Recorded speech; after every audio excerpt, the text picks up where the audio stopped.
하나님의 말씀은 요한일서 4장 12절에서 16절 말씀입니다. 신약성경 391면입니다.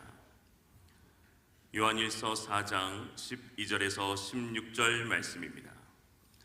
어느 때나 하나님을 본 사람이 없으되 만일 우리가 서로 사랑하면 하나님이 우리 안에 거하시고 그의 사랑이 우리 안에 온전히 이루어지느니라.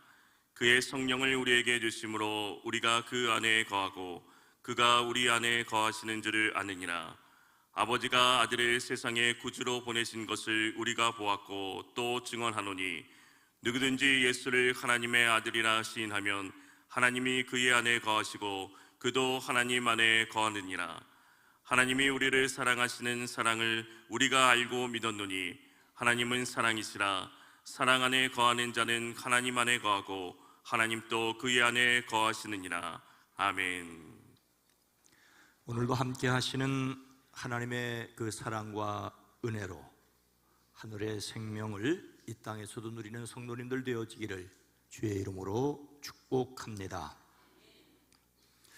여러분, 제가 주일마다 인사를 드리면서 거의 빠지지 않고 함께 하시는 하나님을 말씀드리는데, 함께 하시는 하나님은 누구이십니까? 함께 하시는 하나님은 어떤 분이십니까? 하나님이 우리와 함께 하신다는 것은 어떤 의미일까요? 그리고 그것을 어떻게 알 수가 있겠습니까? 긴 수염을 늘어뜨린 할아버지가 계셨다지요. 어느 날 손주가 매우 궁금하다는 듯이 여쭈었습니다. 할아버지, 주무실 때 수염을 이불 안에 놓고 주무세요? 이불 밖에 놓고 주무세요? 그동안 한 번도 할아버지는 그것에 대하여 생각하지 않았습니다. 바로 대답을 하지 못하고 다음에 가르쳐 주겠다고 했습니다. 그날 저녁 할아버지는 잠자리에 들어 늘 하던 대로 이불을 턱 밑까지 끌어당겼습니다. 그리고 자기 수염을 이불 밖으로 내놓았는지 이불 안으로 들여놓았는지 살펴보았습니다. 근데 도무지 알 수가 없습니다. 수염을 이불 밖으로 내놓으니 무언가 허전한 것 같고 이불 안으로 들여놓으니 답답하게 느껴졌습니다. 밤새도록 수염을 이불 밖으로 내어놓았다 이불 안으로 들여놓았다 하느라고 잠을 자지 못했습니다. 그동안 수염을 이불 안에 놓고 잤는지 이불 밖에 두고 잤는지 전혀 생각하지 않고 평안하게 잘도 잤는데, 갑자기 생각하니 이래도 이상하고 저래도 이상하였습니다. 생각하지 않았던 것을 생각하면 어색할 수 있습니다. 이어령 선생이 전하는 이야기 중에 이런 내용이 있었습니다. 우리 심장이 뛰는 것은 뛰어야 하겠다고 생각하고 뛰는 것이 아니지요. 심장을 뛰게 하여야 하겠다고 뛰게 하면 큰일 난 겁니다. 전기 충격기를 통하여 심장을 다시 뛰게 하는 것이니 말입니다. 숨을 쉬는 것 역시 마찬가지입니다. 숨 쉬어 숨 하고 숨을 쉰다면 무언가 사고가 나는 것입니다. 생각 없이 자율적으로 유지되어야 할 것들입니다. 하나님이 우리와 함께 계신다는 사실은 어쩌면 사람의 심장이 뛰고 숨을 들이쉬는 것과 마찬가지라고 비유할 수 있습니다. 하지만 심장이 뛰고 숨을 쉬고 있는 것을 확인해야 할 때가 있는 것처럼 하나님이 함께 계시다라고 하는 것을 확인해야 할 때가 있습니다. 몸을 살아 움직이게 하는 자율신경계처럼 하나님의 영을 느껴야 합니다. 올해 주제별로 말씀을 생각하는 일정에 따라 4월에는 십자가를, 5월에는 가정을, 그리고 6월에는 성령을 함께 생각합니다. 성령 강림 주일이 있고 성령 강림 후 절기가 시작되는 때에 성령에 관한 말씀을 나누는 것은 적절합니다. 오늘 말씀은 성령에 대하여 무엇이라고 기록하고 있습니까? 먼저 우리가 알아야 할 것은 무엇일까요?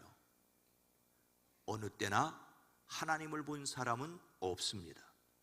12절 전반절입니다. 어느 때나 하나님을 본 사람이 없으되, 하나님께서 사도 요한을 통하여 예수님 믿는 사람들이 서로 사랑해야 할 것을 말씀하는 중입니다. 우리가 서로 사랑하면 하나님이 우리 가운데 계시고 또 하나님의 사랑이 우리 가운데서 완성될 것입니다. 사랑 그 자체이신 하나님은 사람이 사랑하고 용서하는 곳에 자연스럽게 머무십니다. 그래서 하나님의 사랑을 입은 사람들이 서로 사랑함으로써 하나님이 그들과 함께 계신다는 것을 드러낼 수 있습니다. 하나님 사랑은 그것을 믿는 사람들의 구체적인 삶 속에서 온전히 이루어집니다. 사랑이신 하나님이 그들과 함께 계신다는 것을 드러내는 방법이 서로 사랑하는 것이니 서로 사랑해야 할 것을 강조합니다. 바로 이런 진리를 설명하기 위해 지금까지 하나님을 본 사람은 없다는 명제를 사용합니다. 역사 이래 하나님 그분을 본 사람은 단 한 사람도 없다고, 하나도 없다는 사실을 강조합니다. 성경은 모세를 가리켜 사람이 자기 친구와 이야기함 같이 여호와께서 모세와 대면하여 말씀하셨다라고 기록하고 있습니다. 모세의 누이 미리암과 형 아론이 동생 모세를 비방하며 주께서 너 모세와만 말씀하셨느냐, 우리와도 말씀하시지 않았느냐라고 할 때 하나님께서 모세를 가리켜 이렇게 말씀하십니다. 그와는 내가 얼굴을 마주 바라보고 말한다. 명백하게 말하고 모호하게 말하지 않는다. 그는 나 주의 모습까지 볼 수 있다. 그런데 너희들은 어찌하여 두려움 없이 나의 종 모세를 비방하느냐라고 했습니다. 하지만 기억해야 할 말씀이 또 있습니다.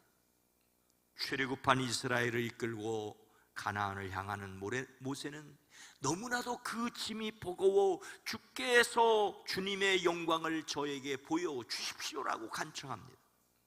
그때 하나님께서 말씀하시기를 내가 너에게 나의 얼굴을 보이지 않겠다. 나를 본 사람은 아무도 살 수 없기 때문이라고 하십니다. 다만 너는 나의 옆에 있는 한 곳 바위 위에 서 있어라.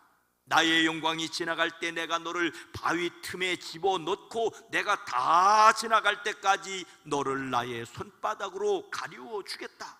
그 뒤에 내가 나의 손바닥을 거두리니 내가 나의 등을 보게 될 것이다.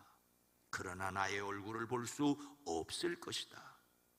모세도 하나님의 그 영광의 광채를 흘낏 보았을 뿐입니다. 하나님께서 모세를 통하여 바울을 통하여 이렇게 말씀하십니다. 하나님은 복되시고 유일하신 주권자이시며 만왕의 왕이시며 만주의 주시오 오직 그에게만 죽지 아니함이 있고 가까이 가지 못할 빛에 거하시고 어떤 사람도 보지 못하였고 또 볼 수 없는 이시니, 어떤 사람도 보지 못하였고 또 볼 수 없는 하나님이시라고 말하고 있습니다. 단지파 중에 마노아라는 사람이 있었지요. 그의 아내는 임신할 수 없어 자식을 낳지 못하였습니다. 어느 날 천사가 그의 아내에게 나타나 그녀가 아들을 낳을 것이라고 말합니다. 하지만 이 말을 들은 그의 아내도, 아내의 말을 전해드린 마노아도 그 천사를 어떤 사람, 하나님의 뜻을 전달하는 어떤 사람으로 여겼습니다. 마노아는 아내에게 들은 내용을 확인하기 위해 아내에게 왔던 하나님의 사람을 다시 만나게 해 주시기를 하나님께 기도하였습니다. 이에 천사가 나타나 마노아와 그 아내에게 그들이 아들을 낳을 것을 다시 말하였습니다. 마노아는 그 사람에게 감사하여 염소 새끼 한 마리를 잡아 대접하겠다고 하십니다. 하지만 천사는 마땅히 하나님께 드리라고 합니다. 이때까지 마노아는 그가 보고 있는 분이 하나님의 천사라는 것을 전혀 알지 못하였습니다. 근데 마노아가 새끼 염소 한 마리를 잡아 바위 위에 놓자 그곳에서 불길이 일어나 하늘로 솟을 때 그 제단 불길을 타고 하늘로 올라갑니다. 그제야 마노아는 비로소 그 사람이 하나님의 천사인 줄을 알았습니다. 마노아가 아내에게 말합니다. 우리가 하나님을 보았으니 우리는 틀림없이 죽을 것이요, 천사를 보고서도 하나님을 보았다며 틀림없이 죽을 것이라고 말하였습니다. 하지만 하나님은 그들의 예물을 받으셨고 마노아의 아내가 아들을 낳고 우리가 잘 아는 그 이름을 삼손이라고 하였습니다. 하나님과 대면하여 보았다는 모세도 그 영광의 한 모습만 보았을 뿐입니다. 그러고도 그의 얼굴에는 빛이 나서 사람들이 쳐다볼 수 없어 수건으로 가려야 했습니다. 다메섹으로 가던 사울은 하늘로부터 임하는 빛의 시력을 잃었습니다. 사람이 태양을 바라보아도 시력을 잃을 터인데 그 태양을 만드신 하나님을 보고서야 어찌 살 수 있겠습니까? 다만 창조의 하나님을 찬양하는 저와 여러분 되어지기를 주의 이름으로 축복합니다. 하나님을 본 사람이 전혀 없다면 사람이 어떻게 하나님께서 함께 계심을 알 수 있겠습니까? 성령님은 누구이십니까? 성령님은 우리와 함께 하시는 하나님이십니다. 13절 말씀입니다. 그의 성령을 우리에게 주심으로 우리가 그 안에 거하고 그가 우리 안에 거하시는 줄을 아느니라. 창세기는 말씀을 시작하며 태초에 하나님이 천지를 창조하시니라고 기록하였습니다. 그리고 이어 땅이 혼돈하고 공하며 흑암이 깊음 위에 있고 하나님의 영은 수면 위에 운행하시니라고 하십니다. 천지를 창조하실 때 하나님과 하나님의 영이 이미 함께 계셔서 일하셨습니다. 이 하나님의 영을 거룩한 영이라고 해서 성령이라고 합니다. 하나님을 거룩한 아버지라는 뜻으로 성부라고, 예수님을 거룩하신 아들이라는 뜻에서 성자라고 하는 것과 같습니다. 태초부터 성부, 성자, 성령은 함께 계셨습니다. 성부, 성자, 성령은 각각 독특하기에 삼위라고 하지만 전혀 같으시기에 일체이십니다. 각각 독특하시기에 삼위라는 성부, 성자, 성령께서 전혀 같으시기에 일체라고 말할 때 그 관계를 사람의 말로 설명하기란 절대 불가능합니다. 오늘 말씀은 하나님이 우리에게 자기의 영을 나눠주셨다라고 하십니다. 이 말은 성령을 하나님의 소유로 하나님께 부속된 것으로 보이기도 하지만 또한 전혀 아닙니다. 성경은 만일 너희 속에 하나님의 영이 거하시면 너희가 육신에 있지 아니하고 영에 있나니 누구든지 그리스도의 영이 없으면 그리스도의 사람이 아니니라고 하십니다. 하나님의 영을 또한 그리스도의 영, 즉 예수의 영이라고도 하십니다. 그래서 우리는 성부, 성자, 성령의 신비로운 관계를 삼위일체라는 말로 표현합니다. 오늘 말씀은 하나님께서 그의 영이신 성령을 우리에게 주셨다라고 하십니다. 모든 존재를 초월하여 계시는 하나님을 사람이 전혀 볼 수 없지만 성령은 사람의 영에 들어오시는 분임을 알 수 있습니다. 하나님이 우리와 함께 계신다라고, 예수님이 우리와 함께 계신다는 말은 바로 성령이 함께 계신다는 것입니다. 성령은 하나님의 일을 아시는 하나님의 영이자 예수님이 누구신지 알려주시는 예수님의 영이기에 성령이 함께 하시면 하나님이 또는 예수님이 함께 계신다는 말입니다. 성령이 함께 계신다는 말은 즉 우리와 함께 계시는 하나님이시라는 말입니다. 우리와 함께 계셔서 우리 안에 계시고 또 하나님이 우리 안에 계시다는 것을 알려주십니다. 하나님이 우리와 함께 하심을 알게 하실 뿐만 아니라 예수님이 함께 하심을 또한 알게 하십니다. 사도 바울을 통하여 고린도 교회에 이렇게 말씀하십니다. 그러므로 내가 너희에게 알리노니 하나님의 영으로 말하는 자는 누구든지 예수를 저주할 자라 하지 아니하고 또 성령으로 아니하고는 누구든지 예수를 주라 할 수 없느니라. 하나님의 영을 그리스도 예수의 영이라고, 하나님의 영을 또한 성령이라고 말씀하십니다. 이렇게 우리 안에 함께 계시고 우리 안에 있다는 것을 알려주시는 성령님, 하나님을 아버지로 믿게 하시고 예수님을 그리스도로 고백하시는 그 성령님이 또한 하나님이심을 고백합니다. 여러분은 영접기도에 대하여 들어보셨을 것입니다. 영접기도는 자신이 죄인임을 고백하고 하나님께서 내 안에 들어오셔서 함께 계시기를 초청하고 그 결과로 하나님이 내 안에 계심을 믿는 신앙의 시작이라고 할 수가 있습니다.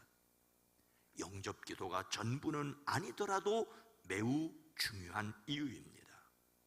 CCC의 사형리에 소개하는 영접기도의 내용은 이렇습니다.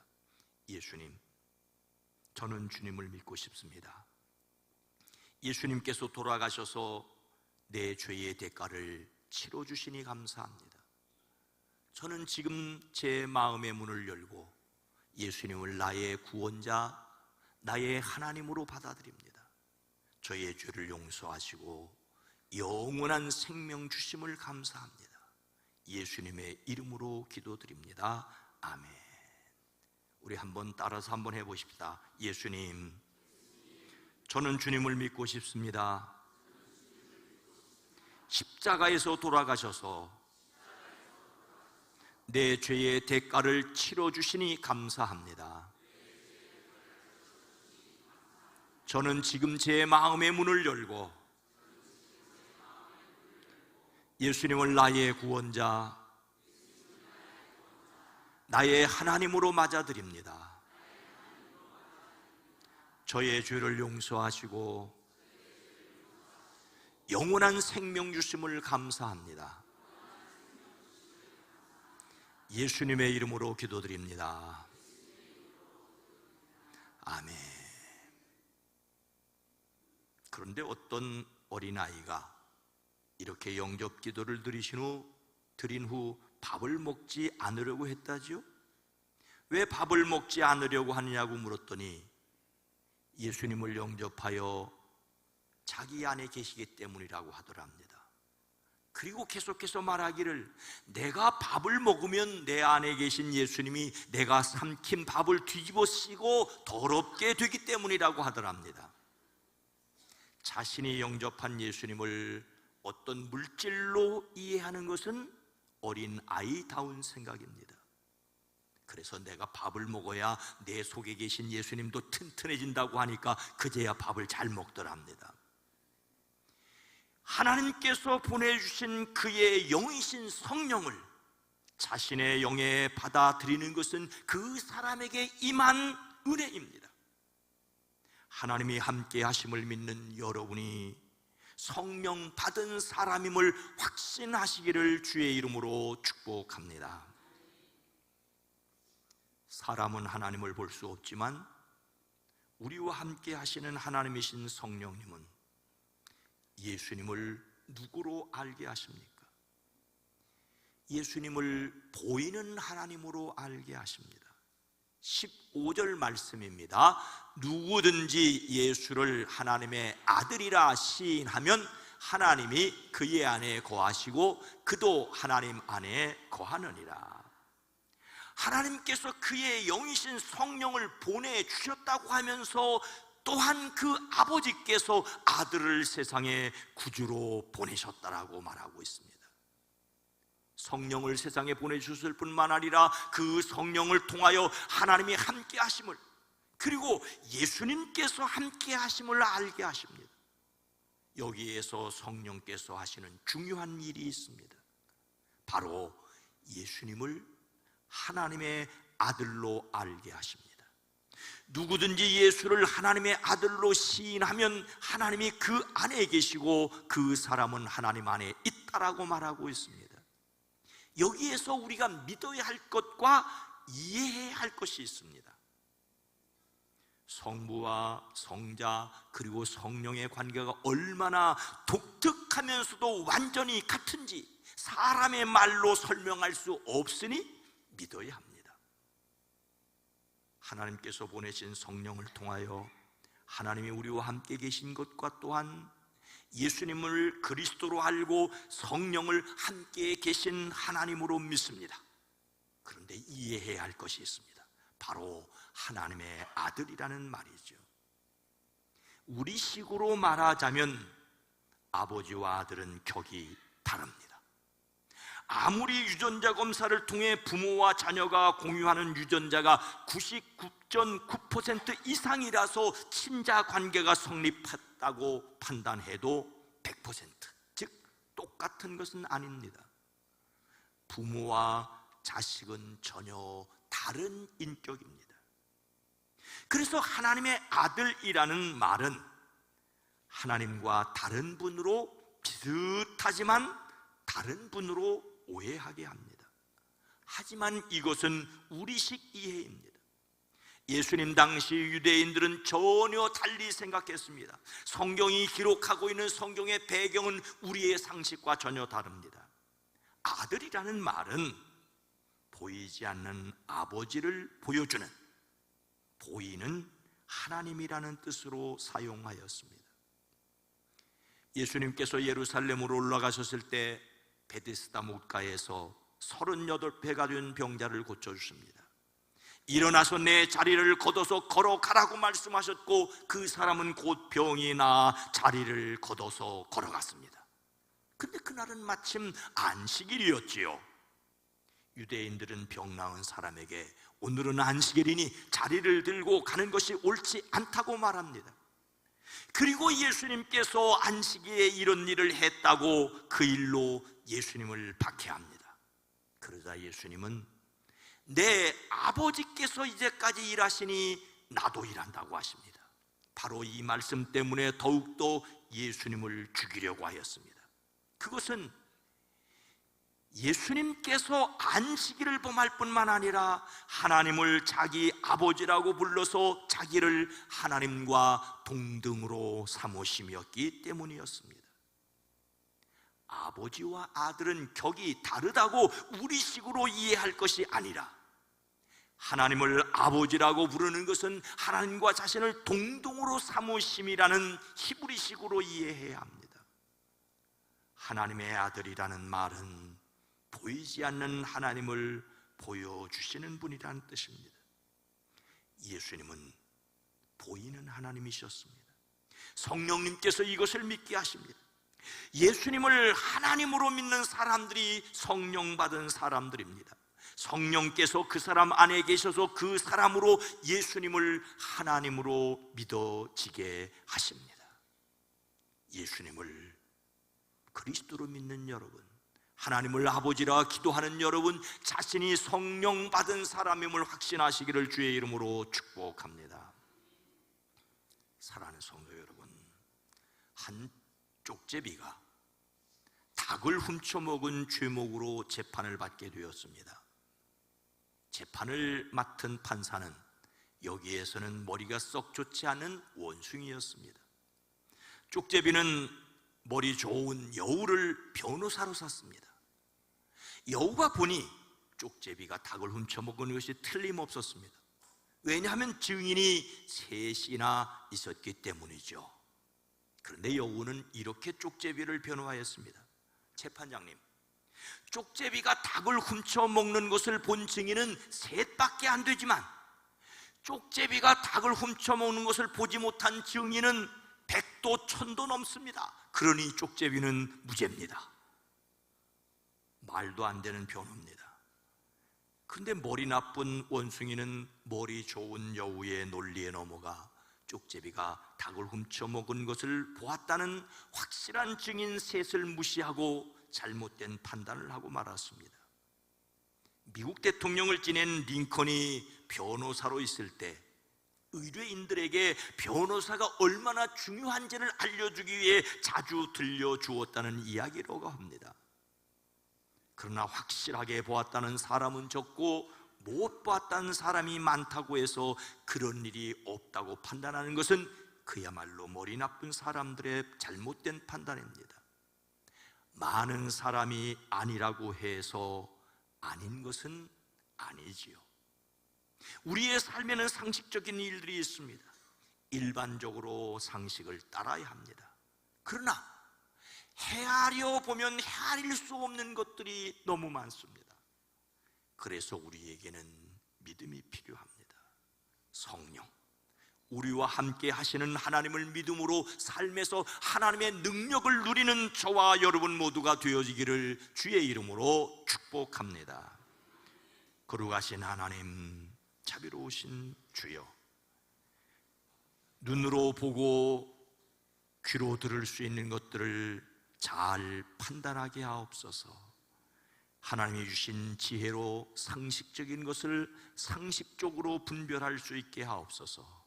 그러나 그 이상 하나님의 놀랍고 신비한 것을 믿고 믿어지는 우리의 신앙이 또한 되어지게 하옵소서. 성령이 우리와 함께 계시사 하나님을 아버지로 그리스도로 예수님을 믿게 하심을 감사하며, 그래서 하나님이 우리와 함께 계심을 고백하고 그 능력을 누리는 우리의 삶이 되어지게 하옵소서. 예수님의 이름으로 간절히 기도드리옵나이다. 아멘.